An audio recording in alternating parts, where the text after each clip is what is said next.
Good evening and welcome to KAIZEN Spotlight. This is a series of conversations we are having with KAIZEN Champions. Where do I start? Today we are so fortunate to have a VIP with us. It's my absolute pleasure to introduce a true KAIZEN champion, Valentine Ozigbo. It's really difficult to introduce her. A phenomenal career, so many achievements, and something that really stands out is a person who has been shaking hands with so many presidents each year, and that's a phenomenal opportunity. I have had the opportunity to be working closely with Valentine's son, and just a small element of his large CV. He was the president and CEO of the Transcorp Hilton PLC, one of the largest groups in Nigeria and probably in Africa. Before that, he was the MD, managing director of the hotel business, which owns the Transcorp Hilton in Abuja, a very large Hilton hotel. And now he has moved out, but still remains on the board of the Transcorp group of companies, including their business in hotels, power, etc. Needless to say, his background is in accounting. He's a chartered accountant. He's been a recipient of the Shevings Scholarship that took him to UK. And most importantly, after having a phenomenal career that took him from being a trainee in a bank, a management trainee, in about 17 years, he reached a very formidable position. And at the age just after 50, in spite of having a fantastic career and long innings to go, he decided to give all this up and move into the public life and give back to the country, give back to the society, which I think is a phenomenal act that requires a different mindset and paradigm. So, absolute pleasure to have you, sir. And I would like to start off with my first question to you. We think you are a true KAIZEN champion. What makes you excited and what makes you feel that you are a KAIZEN champion? Thank you. Thank you so much. Overwhelmed by this remarkable introduction. I feel very honored and I'm totally humbled. Thank you so much. Thank you. And I'm very excited to talk about this because for me, going through the process, the learnings of Kaizen actually changed my worldview. It became an affirmation of things I had always known, believed, about life and about changes that can happen in communities and in corporate worlds. And so when I saw the opportunity, I was thrilled. Just to add a little bit to my background, to say that growing up, I was that young man who was in the pursuit of excellence in anything and everything that I laid my hand on. I am a strong believer in the fact that whatever you do in life is worth doing well. And we must keep looking to see how we can get the best of our time at any point in time.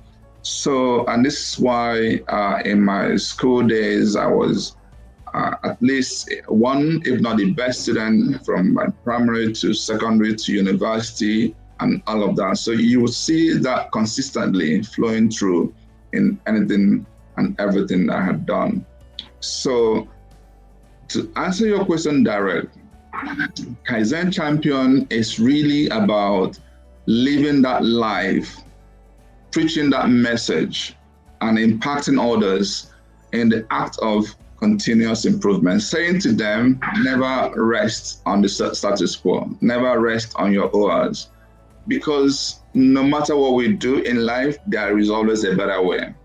There is always a bigger purpose and a bigger horizon and a wider perspective. And there's always a new way we can, get things done. And when we look at this, you find that there's actually a lot we can do and achieve if we introspect, look even internally ourselves to see how we can cut waste, unevenness, and overburdenedness we see in our lives. And this is the life I feel that I live, and this is what makes me a champion. Not just the fact that I went through the learning and I applied Kaizen principles in the workplace where I was, but because I still live the life today. And that's why I consider myself a Kaizen champion. I don't know if I should go further or we wait for other questions here. No, that triggers me. Thank you so much. I had an opportunity to check into the Hilton Abuja Hotel, of which you were the managing director for several years. And I was wearing my Kaizen shirt when I reached the reception and I was checking in. And the man at the reception looked at my shirt and he said, "Oh, Kaizen, we do Kaizen in this hotel." So I had a smile. So when you adopted Kaizen in the hotel, I would like to ask you, how did it impact the hotel, your views? Tremendously. The impact was enormous. As a matter of fact, yes, we've always been seen as the numero uno hotel in Nigeria, but we were never benchmarking ourselves without any other hotel in Nigeria. We were always looking at how do we become the best in Africa and one of the best in the world. And actually, I am, with all sense of modesty, tell you that Kaizen enabled us to achieve that status, because in the last 6 years that I was the CEO of the hotel, and as we made changes from vision statement to actually then going through the process of Kaizen, we got to the peak. And it's not just what we think, but also what the external customers said and viewed us. And then eventually what that means again is translating to real numbers, the real revenue and profitability. Because we had gone through a lot of corporate, engagements, restructuring, going public, raising bond and all of that. So, but we needed to match this with improvement in quality service. So it's all about improving service, and that's the impact. Before we started Kaizen, we were faced with a number of challenges. We were looking to see how we overcome them. We, almost like beating at some point, almost like a dead horse, but not exactly a dead horse. I know our team were doing a good job, but they needed to be better. So we had long waiting time at check-in and check-out. We had long turnaround time when it comes to laundries and all that.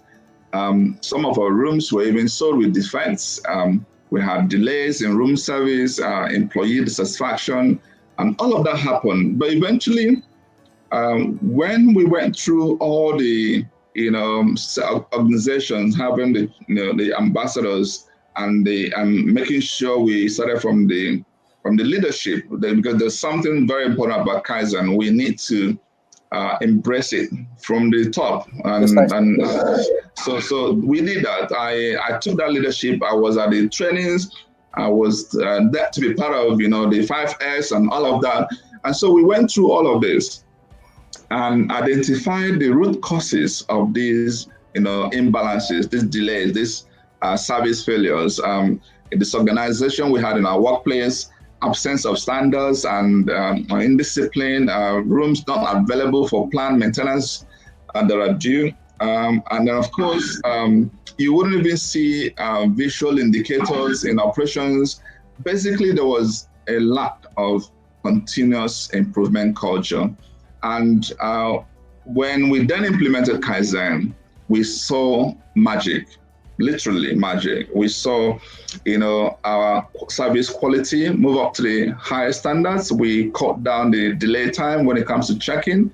I'm sure by the time you came in, you already experienced the improvement in service. So you wouldn't be able to compare what it used to be before Kaizen. But I can tell you that we drastically reduced our turnaround time on a number of issues. And because, it's easy to actually see these causes without understanding how they all relate to one another.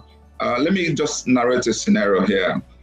We couldn't even imagine that the fact that our shift system may be impacting on the turnaround time, even though we saw, wow, it's actually that obvious, but we didn't know.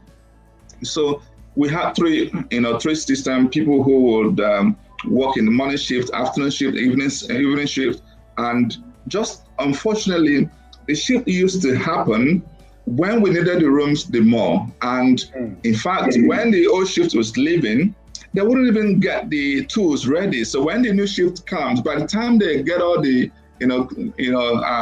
amenities and all of that on their trolleys, 30 minutes gone, 1 hour gone. Meanwhile, there are customers waiting at the counter for these rooms to be ready. So just tweaking things without having to invest money, without the same staff, the same tool, the same everything. Reorganizing things costs magic in our workplace. So I think I can go on and on and tell you about the impact, which you already know because we leverage your services. So, but it's an investment that was worth the while. I am very grateful for the insights that we gained, and actually that opened my mind to a lot of things that I will also be happy to talk about. Thank you. Thank you. So, Valentine, it's very clear that there was business impact, but Yes. it's, excellence is all about people. So what was the impact on your team, on the people, when you initiated this process of continuous improvement, Kaizen? Can you reflect something on the people impact? Yeah, I mean, quite frankly, who wouldn't even just be one of the team members in a company that is seen to be doing well? Who wouldn't want to be part of the winning team? Who wouldn't want? So there's already a reputational impact when it comes to the team members. And the job satisfaction increased clearly. They were able to have clear KPIs, key performance indicators, so that can be measured. There's nothing like running a data-driven performance system. And Kaizen enabled us to articulate what those KPIs were, measure them, and as customers were happy, team members were happy. And beyond that is also, like you also noted, the business impact. If the revenue would increase and our costs will diminish because of the waste reduction, it means more numbers on profitability. And with that, we paid higher bonus on team members. And so it became a complete win-win for everybody. So I think Kaizen is a win-win. In fact, more to the team members than any other, because it takes for the team members to actually be that excited for that to reflect on the customers. Thank you so much. That takes me to our final, but a very important question. I would like you to, reflect upon a move that you made in your life, which is going to have a much bigger impact than, we always keep saying that when you work for a company, you impact a limited set of stakeholders. But at the pinnacle of your career, you decided to move on from the corporate life and into the public life. As I mentioned earlier, that's a very brave decision. It's a phenomenal decision. And you're running for the governorship of Anambra estate in Nigeria. It's coming up in next year.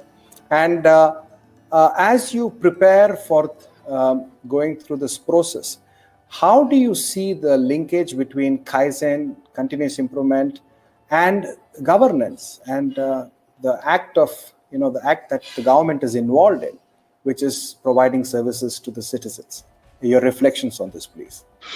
Thank you. I will start from the esoteric, then I'll come to the act of governance. To be very honest, I've been a man in search of new changes, positive, lasting changes in the society. And while I was in Transcorp doing what I was doing, I set up my foundation, yes, which was focused on empowering the younger ones, the youths, the men and women in the village. I went to the village because that's where I grew up. I spent my early lives in the village, and I thought, number one, I owed to give back something positive to that place that made me. But beyond that, I started to see later in my life opportunities that I felt if they actually can see this early, they could actually be better than me. And so can I help in producing people who are better than me in my villages and around? So that propelled me to set up the NGO that was focusing on a number of things. One, leadership training, basically preparing them for the future, for the challenges that they meet in, whether in school, in workplace, community, wherever.